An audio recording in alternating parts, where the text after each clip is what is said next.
Hello साथियों, स्वागत है आपका हमारे इस आत्मकथा परिवार में। परमहंस योगानंद जी के द्वारा लिखित पुस्तक एक योगी की आत्मकथा में आज हम लोग अध्याय 30 करेंगे। हमारा अध्याय 30 है चमत्कारों का नियम। महान उपन्यासकार लियो टॉल्स्टॉय के 3 सन्यासी नाम की एक रोचक कथा लिखी थी। उनके मित्र निकोलस रियोरिक ने संक्षेप में उसे इस प्रकार लिखा है। एक द्वीप पर 3 सन्यासी रहते थे। वे इतने सरल और सीधे थे कि केवल एक ही प्रार्थना करते रहते थे। हम 3 हैं, आप 3 हैं, हम तीनों पर कृपा करें। इस तरह की भोली भाली प्रार्थनाओं पर महान चमत्कार अपना कार्य करता है। स्थानीय बिशप ने इन 3 सन्यासियों के और उनकी अस्वीकृत प्रार्थनाओं के बारे में सुना और उसने उनके पास जाकर उन्हें धर्म के अनुसार प्रार्थना सिखाने का निश्चय किया। वह द्वीप पर आया और सन्यासियों को कहा कि उनकी ईश्वर को की गई प्रार्थनाएं बहुत खराब है। इसके बदले उसने उन्हें अनेक पारंपरिक प्रार्थनाएं सिखाई। उसके बाद बिशप नाव में बैठकर वापस चले गए। बिशप ने देखा कि उनकी नाव के पीछे एक चमत्कारिक प्रकाश आ रहा है। जैसे ही वह प्रकाश पास आया, उसने तीनों सन्यासियों को देखा जो एक दूसरे के हाथ पकड़े पानी की लहरों को पार करते नाव के पास पहुंचने की कोशिश में दौड़ रहे थे। जो प्रार्थनाएं आप सिखाई उन्हें हम भूल गए हैं। बिशप के पास पहुंचने पर रोते रोते उन्हें बताया और दोबारा सुनाने की प्रार्थना करते रहे। आश्चर्यचकित बिशप ने अपना सिर हिलाया। प्यारे भाइयों, उसने नम्रता से कहा, आप अपनी पुरानी प्रार्थना करते रहिए। आप तीनों सन्यासी पानी पर कैसे चले? ईसा मसीह ने अपनी शूली पर लटके शरीर को पुनर्जीवित कैसे किया? लाहिड़ी महाशय और श्री युक्तेश्वर जी ने अपने चमत्कारों को कैसे किया? आधुनिक विज्ञान के पास इसका कोई जवाब नहीं है। यद्यपि परमाणु बम और रडार के आने से वैश्विक ज्ञान में अचानक काफ़ी वृद्धि हो गई है, आज विज्ञान के शब्दकोश में असंभव शब्द का महत्व बहुत कम हो गया है। प्राचीन वैदिक शास्त्रों के अनुसार भौतिक संसार माया के एक सिद्धांत के अंतर्गत कार्य करता है, जो कि सापेक्ष और द्वैतवाद का सिद्धांत है। ईश्वर जो कि एकमात्र जीवन है, यह एक अखंड एकात्मकता है। ईश्वर को किसी अलग रूप और विभिन्न अभिव्यक्तियों की तरह अपना स्वरूप बदलने की आवश्यकता नहीं है। सृष्टि के विभिन्न अभिव्यक्तियों के लिए वह एक झूठा या नकली चोंगा पहनता है। एक ब्रह्मांडीय अथवा द्वैत चोला ही माया है। वर्तमान समय के हर महान वैज्ञानिक आविष्कार अथवा खोज ऋषियों की इन सरल घोषणा की पुष्टि करते हैं। न्यूटन का गति का नियम माया का नियम है। हर क्रिया के बदले उनके बराबर ही प्रतिक्रिया होती है। 2 शरीरों के कार्य हमेशा बराबर और विपरीत दिशा में होते हैं। इसी प्रकार क्रिया और प्रतिक्रिया बराबर है। एक बल अथवा शक्ति का होना असंभव है, इसीलिए एक समान बल और परस्पर विरोधी बल की जोड़ी होनी ही चाहिए। प्रकृति की मूलभूत क्रियाएं उनका माया से उत्पन्न होना ही दर्शाता है। उदाहरण के रूप में विद्युत यह आकर्षण और विकर्षण के कारण उत्पन्न होती है। इसके इलेक्ट्रॉन और प्रोटॉन दोनों ही विद्युत एक दूसरे के विपरीत हैं। इसका अन्य उदाहरण है एक अणु अथवा पदार्थ का सबसे सूक्ष्म या अंतिम कण। यह पृथ्वी की तरह एक चुंबक है, जिसके धनात्मक और ऋणात्मक ध्रुव हैं। संपूर्ण अद्भुत जगत ध्रुवता के अत्यधिक प्रभाव में है। भौतिक, रासायनिक या विज्ञान का कोई अन्य विषय इसमें निहित विपरीत अथवा परस्पर विरोधी नियम से बाहर नहीं है। इस प्रकार भौतिक विज्ञान माया से बाहर जाकर कोई नियम नहीं बना सकता, जो कि सृष्टि का एकमात्र स्वरूप और आकार है। प्रकृति स्वयं माया है। प्रकृति विज्ञान के पास केवल प्रकृति के जरूरी तत्वों का अध्ययन और प्रयोग करने के अलावा कोई चारा नहीं है। अपने क्षेत्र में वह शाश्वत और कभी न खत्म होने वाला है।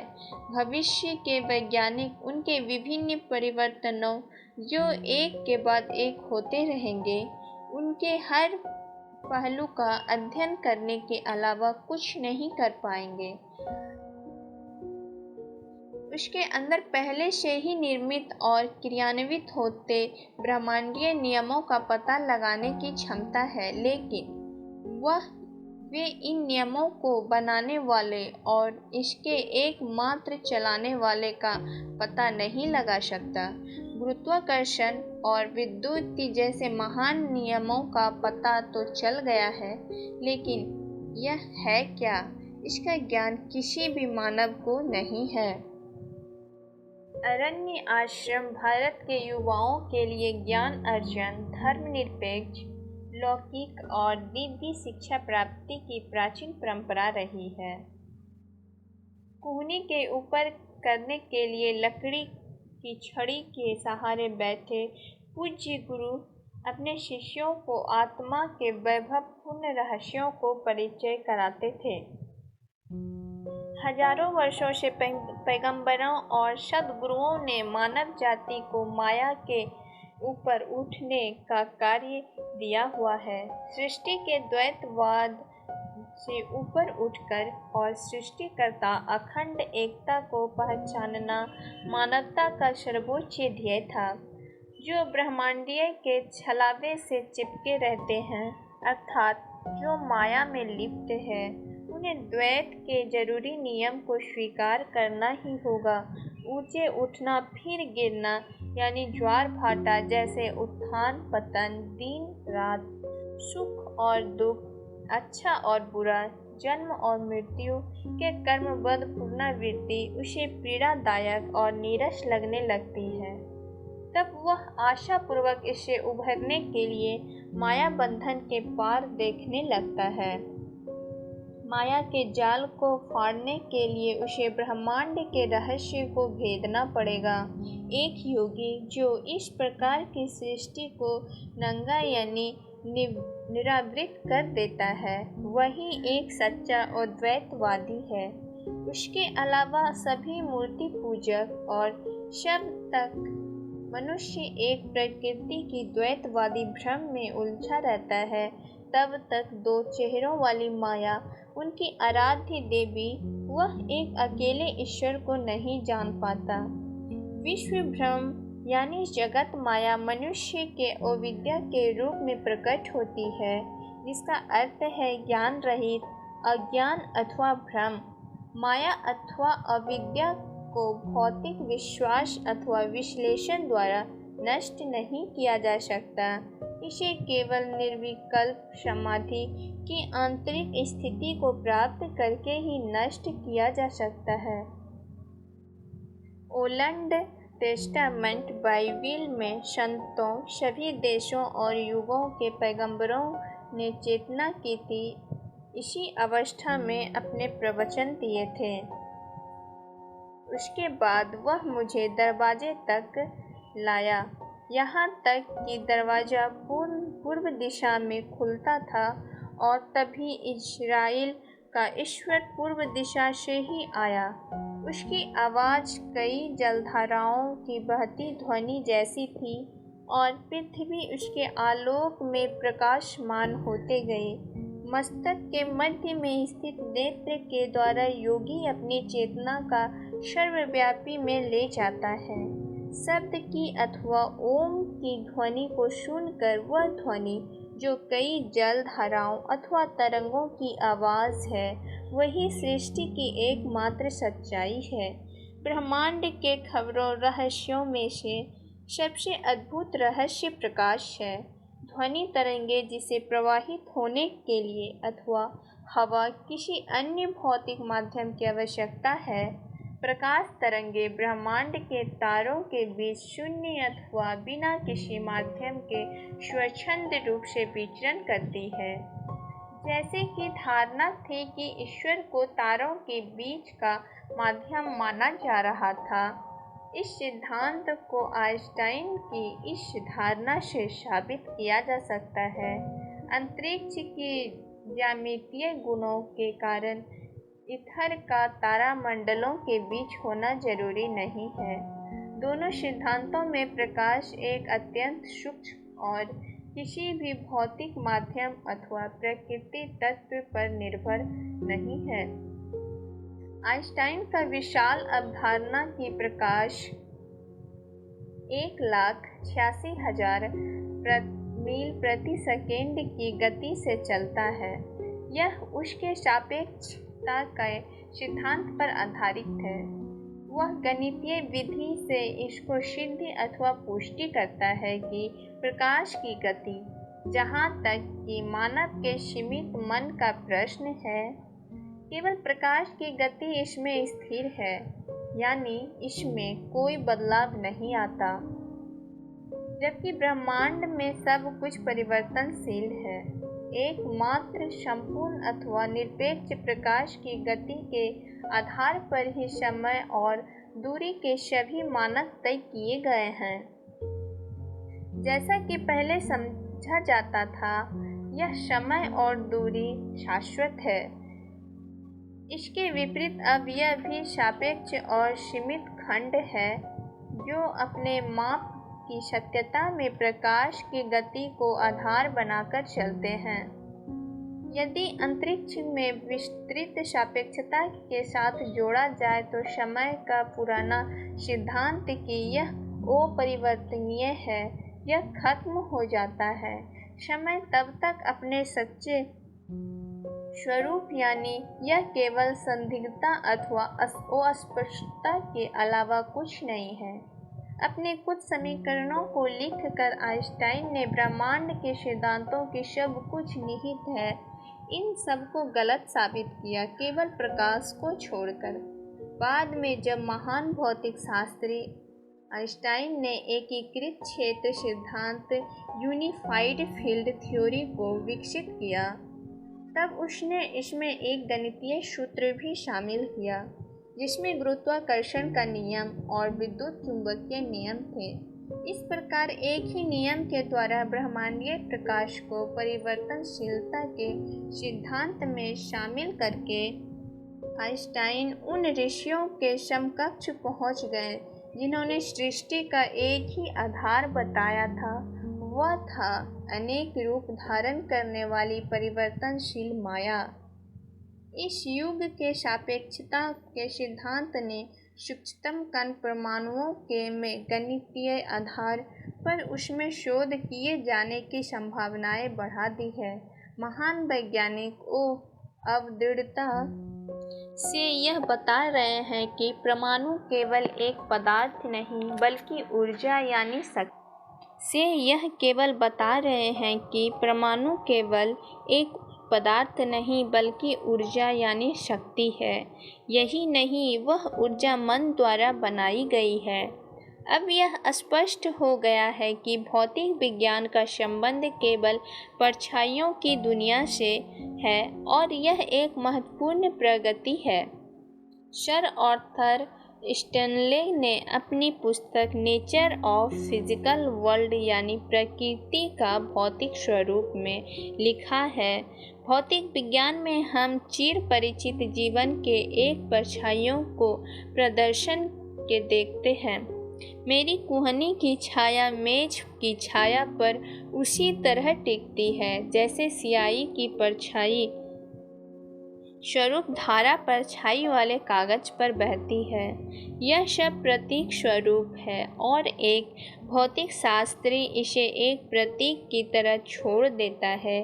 फिर एक रसायन शास्त्री मन जो इन प्रतीकों को यदि इसे रूखे मगर स्पष्ट शब्दों में कहा जाए तो सृष्टि के पदार्थ मन द्वारा उत्पन्न किए गए हैं।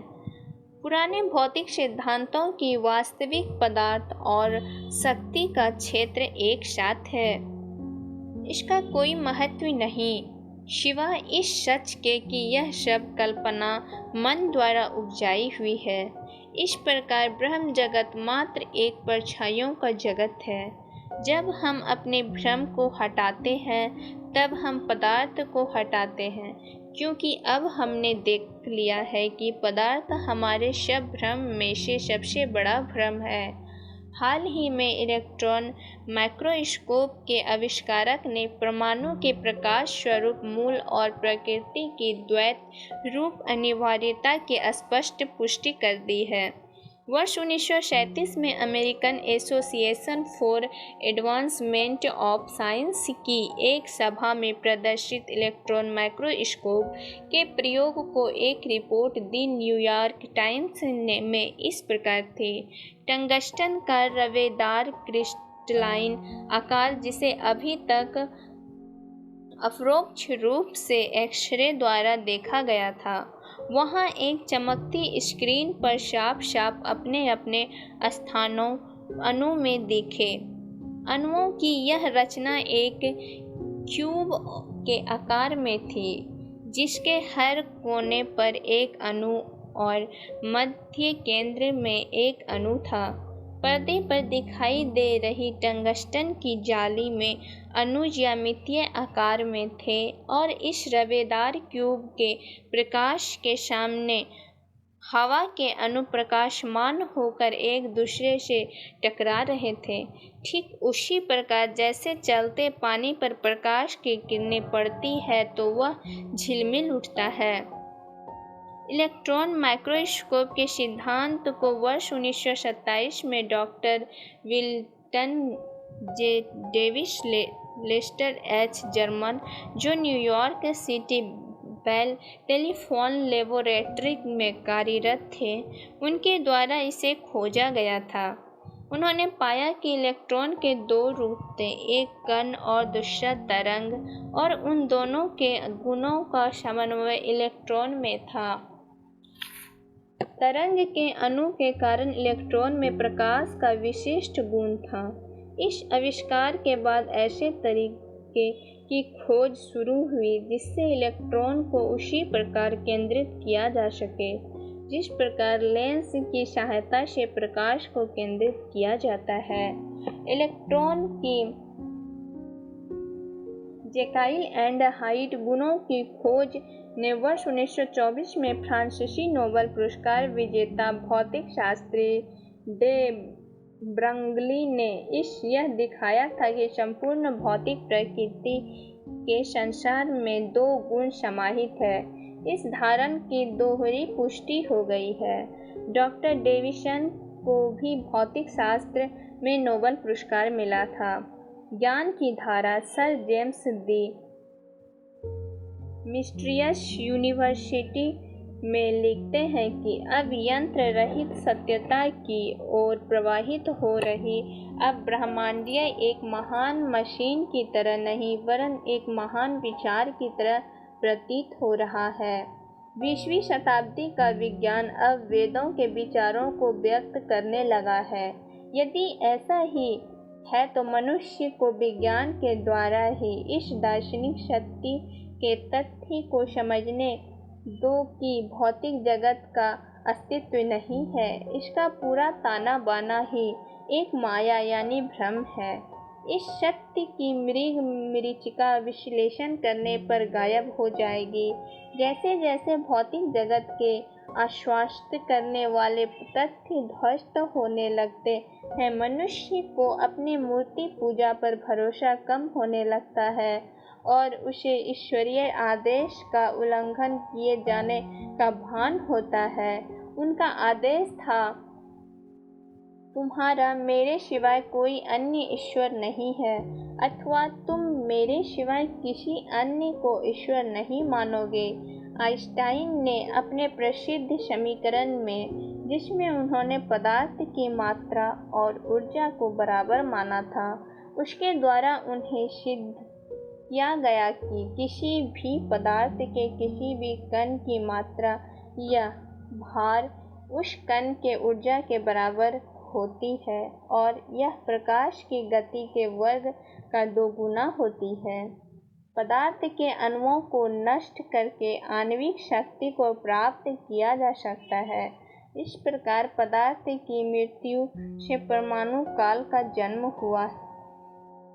प्रकाश की गति एक गणितीय स्थिरांक अथवा मानक इसीलिए नहीं है कि इसकी गति 1,86,000 प्रति सेकंड स्थिर है, बल्कि इसीलिए है क्योंकि कोई ऐसा पदार्थ नहीं है जिसका भार मात्र उसकी गति के साथ बढ़ती है। उसकी गति प्रकाश की गति के बराबर कभी नहीं हो सकती। दूसरे शब्दों में कहा जाए तो कोई ऐसा भौतिक पदार्थ जिसका भार असीमित हो, उसकी गति ही केवल प्रकाश की गति के बराबर हो सकती है। इस तरह की धारणा हमें चमत्कारों के नियम की ओर ले जाती है। ऐसे योगी जो अपने शरीर या किसी अन्य वस्तु को प्रकट अथवा अदृश्य कर सकते हैं और प्रकाश की गति के साथ चल सकते हैं, प्रकाश की रचनात्मक किरणों के उपयोग से तुरंत भौतिक रूप दे सकते हैं, वे आइंस्टाइन की शर्त प्रकाश की मात्रा अथवा भार अनंत होती है को पूरा करता है। एक सिद्ध योगी की चेतना को आसानी से पहचाना जा सकता है क्योंकि वह संकरे से शरीर में नहीं रहती बल्कि ब्रह्मांड स्वरूप से मिल जाती है। गुरुत्वाकर्षण चाहे वह न्यूटन की शक्ति हो या आइंस्टाइन की जड़त्व की अभिव्यक्ति यानी मैनिफेस्टेशन ऑफ इनर्शिया, इसीलिए सभी पदार्थों के भार गुरुत्वाकर्षण शक्ति के कारण होते हैं। योगी को भार के गुणों के लिए विवश नहीं किया जा सकता।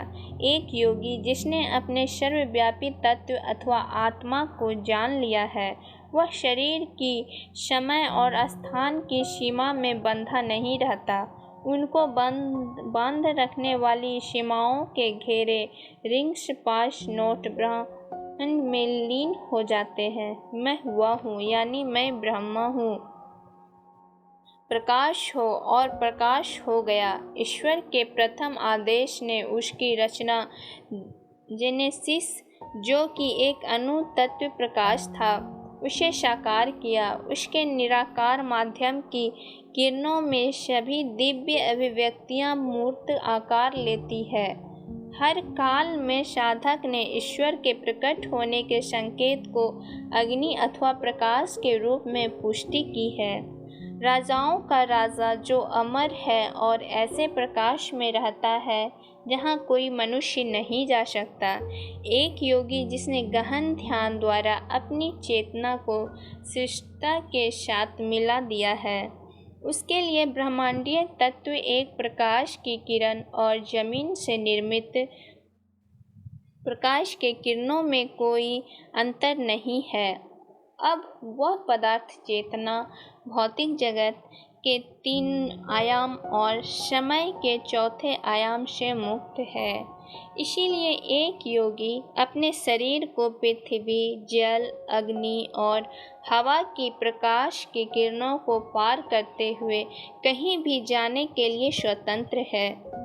मुक्ति दिलाने वाली तीसरी आँख यानी ज्ञान चक्षु पर लंबे समय तक ध्यान करने से एक सिद्ध योगी पदार्थ से संबंधित और उसके गुरुत्वाकर्षण भार के भ्रमों को नष्ट कर सृष्टि को एक आवश्यक बिना किसी अंतर के प्रकाश द्रव्यमान अथवा पुंज की तरह देखता है। हार्वर्ड के डॉक्टर L.T. ट्रोलैंड के अनुसार आँखों में बनने वाले चित्र छपाई में प्रयुक्त बिंदु चित्रों के सिद्धांत पर बनते हैं, यानी इनकी रचना छोटे छोटे बिंदुओं से होती है जिन्हें आँखों से नहीं देखा जा सकता। रेटिना अथवा नेत्र पटल की संवेदनशीलता इतनी ज़्यादा होती है कि बहुत कम प्रकाश में भी देखा सकता है। जब एक सिद्ध योगी प्रकाश तत्व को अपने दिव्य ज्ञान से देखता है, तब तुरंत ही वह उन सर्वव्यापी प्रकाश अणुओं को किसी को भी प्रत्यक्ष रूप में देख सकता है, चाहे वह एक वृक्ष, एक दवा और एक मनुष्य हो। वह उसको किसी रूप में देखना चाहता है। इसका निर्धारण भी वही योगी अपनी इच्छा शक्ति और मानस चित्रण पर करेगा। स्वप्न चेतना में मनुष्य की पकड़ अपने अहंकार की सीमा, जो उसे हर दिन घेरे रहती है, ढीली हो जाती है। उसके मन के पास उसे नींद में अपने ही सर्वशक्तिमान दिखाने का अवसर मिल जाता है और उसे नींद में अपने वर्षों पुराने मृत मित्र, सुदूर द्वीप और बचपन के दिन फिर से दिखने लगते हैं।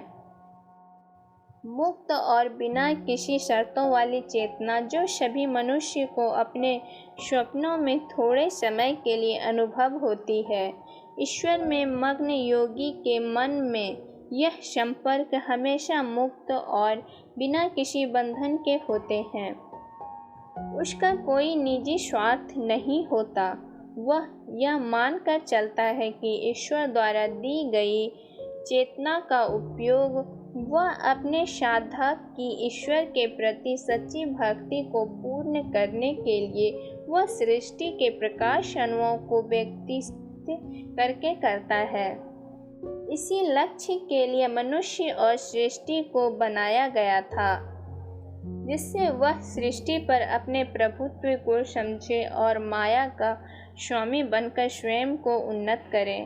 और ईश्वर ने कहा, चलो अपनी कल्पना में मनुष्य को बनाए और अपने लक्षणों से युक्त उनका अधिपत्य मछलियों से भरे सागर पर, हवा के पक्षियों पर, घरेलू जानवरों पर, पूरी पृथ्वी पर और धरती पर रेंगने वाले हर जीव पर होने दे। वर्ष 1915 में मेरे स्वामी क्रम में दीक्षा लेने के फौरन बाद मैंने एक विचित्र हिंसक दृश्य देखा। मानव चेतना के सापेक्ष में यह सजीव रूप से स्थापित हो गया। मैंने बहुत स्पष्ट रूप से अनंत प्रकाश को दुखद द्वैत माया के साथ विलीन होते देखा। यह दृश्य मैंने तब देखा जब मैं अपने पिताजी के गुरुपार रोड वाले मकान में अपनी छोटी सी अटारी में बैठा था। यूरोप में कई महीनों से प्रथम विश्व युद्ध चल रहा था। मन ही मन इतने नरसंहार से बहुत दुखी थे। जैसे ही मैंने अपनी आंखें ध्यान में बंद की, मेरी चैतन्यता एक युद्धपोत की कमान को संभाले कप्तान के शरीर में चली गई। बंदूक की धमाकों की आवाज़ हवा को चीर रही थी। जब समुद्र तल पर स्थित तोप खाने और जहाज की तोपें एक दूसरे पर गोला दाग रहे थे, एक विशाल बारूद गोला हमारे जहाज के बारूद भंडार से टकराया और उसने जहाज को नष्ट कर दिया। मैं कुछ नाविकों के साथ पानी में कूद गया। धड़कते दिल से मैं तट पर सुरक्षित पहुंच गया, लेकिन तभी कहीं से एक आती हुई गोली मेरी छाती में घुस गई। मैं दर्द से कहराता हुआ जमीन पर गिर गया। मेरा पूरा शरीर शून्य हो गया, लेकिन मुझे अपने शरीर का ज्ञान था, वैसे ही जैसे एक पैर के शून्य हो जाने पर उसका भान रहता है। मैंने सोचा, आखिर मौत का रहस्यमय कदम मुझ तक पहुंच गए। आखिरी सांस के साथ मैं बेहोश होने ही वाला था, तब मैंने स्वयं को पद्ममानस की अवस्था गुरुपार रोड के कमरे में पाया। आनंद से मेरे आंसू बहने लगे। जब मैं अपने को सहला रहा था, मैंने अपने को चिकोटी काटी और देखा मेरी छाती में कोई गोली नहीं थी। मैं अपने को हिला हिलाकर श्वास प्रवास ले रहा था। अपने को यकीन दिलाने के लिए मैंने जीवित था। जब मैं अपने को बधाइयाँ दे रहा था, मेरी चेतना फिर से उस मृत कप्तान के शरीर में चली गई, जो रक्त रंजित समुद्र तट पर पड़ा हुआ था। मेरा मन बहुत उलझन में भरा था। हे भगवान, क्या मैं मरा हूँ कि जिंदा? एक चमकते प्रकाश से पूरा क्षितिज प्रकाशमय हो गया। एक हल्के से कोमल स्पंदन ने स्वयं को शब्दों में परिवर्तित कर दिया। प्रकाश को जीवन अथवा मृत्यु से क्या मतलब? अपने प्रकाश से मैं तुमको बनाया है। जीवन और मृत्यु की सापेक्षता ब्रह्मांडीय स्वप्न की है।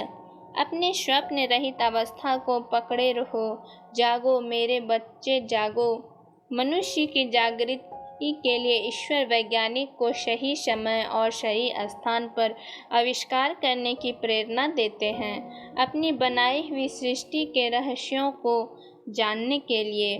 बहुत से आधुनिक आविष्कार मनुष्य को यह समझने में सहायता करता है कि ब्रह्मांड एक प्रकाश शक्ति की विविध अनुभूतियां मात्र है, जिसको दिव्य ज्ञान मार्गदर्शित करते हैं। चलचित्र, radio, television, radar, photo, electric cell, अणु शक्ति, यह सब चमत्कार के पीछे प्रकाश का विद्युत चुंबकीय गुण है। चलचित्र किसी भी चमत्कार को दिखा सकते हैं। प्रभावशाली दृश्य देखने के लिए फोटोग्राफी में बहुत सी कौशलपूर्ण संभावनाएं हैं। एक मनुष्य के पारदर्शी शरीर को स्थूल के रूप से निकलता हुआ दिखाया जा सकता है। वह पानी में चल सकता है, मृत को जीवित कर सकता है, विकास के प्राकृतिक क्रम को उल्टा और समय और काल के साथ अपनी मर्जी से पलट सकता है। छायाचित्रों को एक फोटोग्राफर मिलाकर दृष्टि के लिए चमत्कार कर सकता है, वैसे ही जैसे एक सिद्ध पुरुष वास्तविक प्रकाश किरणों के साथ करता है। चलचित्र का जीवन चित्र सृष्टि के अनेक सच को दिखाते हैं। ब्रह्मांड के निर्देशक ने अपने नाटक लिखते हैं और सदियों के इस विराट पर अनेक चेहरों को एकत्रित किया है। अनंत काल के अंधकार बुत से वह अपनी रचनात्मक किरणों को एक के बाद एक आने वाली फिल्मों के सहारे ब्रह्मांडीय पर्दे पर गिरते हैं। जिस प्रकार चलचित्र के चित्र असली दिखते हैं, लेकिन वो केवल प्रकाश और छाया का मिश्रण है, इसलिए वैश्विक विभिन्नताएं एक भ्रम मात्र है। ग्रह मंडल अपने असंख्य जीवों के साथ कुछ नहीं, बल्कि ब्रह्मांडीय चलचित्र में केवल एक संख्या है, जो अस्थायी रूप से 5 इंद्रियों को अनुभूतियां हैं। जब मनुष्य के चेतना के पर्दे पर अनंत चेतना की किरणें पड़ती है, तब वे दृश्य के रूप में उभरते हैं। एक सिनेमा के दर्शक सिर उठाकर देख सकते हैं कि पर्दे के सभी चित्र यंत्रों के द्वारा एक बिना किसी चित्र के प्रकाश किरणों की एक धार यानी बीमा से उसे उत्पन्न होता है। रंग बिरंगे वैश्विक नाटक इसी प्रकार से ब्रह्मांडीय स्रोतों से एक सफेद प्रकाश से निकल रहा है। एक दिन मैं सिनेमा हॉल गया, एक प्रथम विश्व युद्ध की न्यूज रील देखी। पश्चिम में युद्ध अभी भी जारी था। न्यूज रील ने उस विनाश को इतने वास्तविक ढंग से दिखाया कि मैं थिएटर से बहुत भरे मन से बाहर निकला। हे ईश्वर, मैं प्रार्थना की, आप इतना दुख दर्द क्यों होने देते हैं?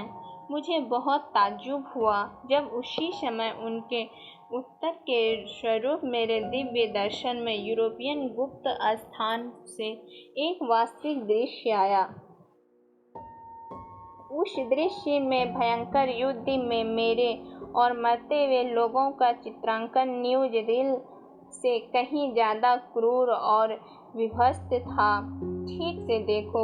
मेरी चेतना में एक हल्की सी आवाज़ आई, तुम देखोगे कि यह दृश्य अब फ्रांस में अभिनीत किया जा रहा है।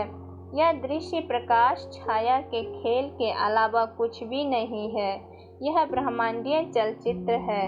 उसने ही सजीव और नकली जैसे थिएटर के न्यूज रील और एक जो तुमने अपने अंदर के अंदर खेल देखा। मेरे हृदय को फिर भी चैन नहीं आया।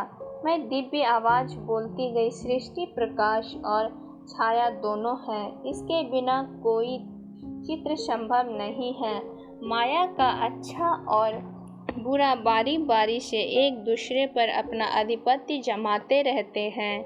यदि इस विश्व में अनवरत खुशी होती तो क्या मनुष्य कभी एक दूसरे को दृढ़ता से बिना दुखी हुए वह शायद ही कभी यह याद करने की परवाह करता कि उसने अपना अनंत घर छोड़ दिया है।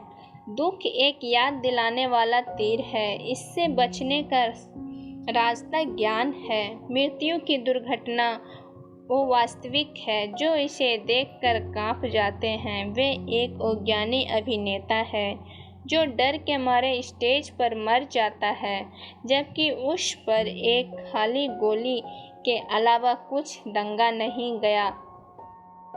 मेरे बच्चे प्रकाश के बच्चे हैं। वे कभी भी भ्रम अथवा मिथ्या में हमेशा के लिए कभी नहीं सोएंगे। यद्यपि मैंने शास्त्रों में माया के बारे में पढ़ा था, लेकिन उन्होंने मुझे इसको इतनी गहराई से नहीं दिखाया था जितना मेरे निजी दृश्यों और उसके साथ संतावना भरे शब्दों में दिखाया।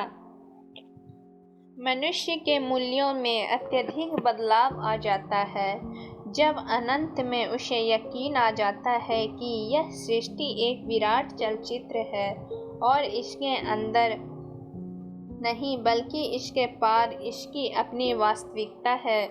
जैसे ही मैंने यह अध्याय लिखना खत्म किया, मैंने अपने बिस्तर के ऊपर पद्मासन की स्थिति में बैठ गया। कमरे में 2 लैंपों से बहुत हल्की रोशनी आ रही थी। मैंने अपनी नज़र उठाई तो देखा कि छत पर छोटी सरसों जैसी पीली लाइट के बिंदु थे जो हिलते हुए रेडियम की तरह चमक रहे थे। असंख्य प्रकाश की किरणें जैसे बारिश की चादर एक पारदर्शी किरण बनकर शांति से मुझ पर वर्षा कर रही थी। उसी समय मेरे भौतिक शरीर में अपनी जड़ता खोई और वह एक सूक्ष्म देह बन गई। मुझे तैरने जैसा अनुभव हुआ। मैं बिस्तर से थोड़ा ऊपर अपने भारहीन शरीर को बाएं और दाहिने झूलते महसूस कर रहा था। मैंने कमरे के चारों तरफ देखा कि फर्नीचर और दीवारें पहले की तरह थी, लेकिन छोटा सा प्रकाश का टुकड़ा इतना ज़्यादा बढ़ गया था कि छत अदृश्य हो गई थी। मैं आश्चर्यचकित था। यह ब्रह्मांडीय चलचित्र यंत्र रचना है। जैसे प्रकाश के बीच में से आवाज़ आई, तुम्हारे बिस्तर की सफ़ेद चादर पर अपनी किरणें बिखेर कर इसने तुरंत शरीर का तुम्हारा चित्र बना दिया है। रुको, तुम्हारा स्वरूप कुछ नहीं, केवल प्रकाश है। मैंने अपने हाथों को देखा। उन्होंने आगे पीछे हिलाया, फिर भी मुझे उसमें कोई भार नहीं लगा। मेरे अंदर एक परमानंद में मुझे आत्मा विभोर कर दिया। यह ब्रह्मांडीय प्रकाश जो मेरे शरीर की तरह खिला हुआ था, यह सिनेमा हॉल के प्रोजेक्ट से निकलता प्रकाश बीम की तरह प्रतीत हुआ जो स्क्रीन पर एक पिक्चर बना रहा था। काफ़ी समय तक मैंने अपने शयन कक्ष में हल्के प्रकाशित थिएटर में स्वयं के शरीर को चलचित्र का अनुभव किया। ध्यान में इतने दृश्यों को देखने के बावजूद कोई भी इतना निराला नहीं था। जब मेरे ठोस के भ्रम पूरी तरह से विलुप्त हो गया तब और ज्ञान मेरे अंदर गहराई तक पहुंचा, तो मैंने पाया कि यदि सभी वस्तुओं का सार प्रकाश ही है। मैंने ऊपर प्राण कणों की धड़कती धारा को देखा और उनसे याचना करने लगा। दिव्य प्रकाश, कृपा करके मेरे इस तुच्छ शरीर को अपने में ले लीजिए। यहाँ तक कि एलिजा को भी अग्नि की ज्वाला ने स्वर्ग की ओर खींचा था। यह प्रार्थना बहुत चकित कर देने वाली थी। बीमा गायब हो गई। मेरा शरीर अपने सामान्य वजन और बिस्तर पर धंस गया था। छत की चमकती लाइट छपछपाई और फिर गायब हो गई। मेरा धरती छोड़ने का समय अभी नहीं आया था। इसके अलावा मैंने दार्शनिक अंदाज में सोचा, हो सकता है पैगंबर एलिजा मेरे इस विचार से नाराज हो गए हो। तो साथियों, हमारा अध्याय 30 समाप्त होता है। यदि आपको ये कहानी पसंद आए तो इसे लाइक, शेयर, साथ ही सब्सक्राइब करें और कमेंट ज़रूर करें। धन्यवाद।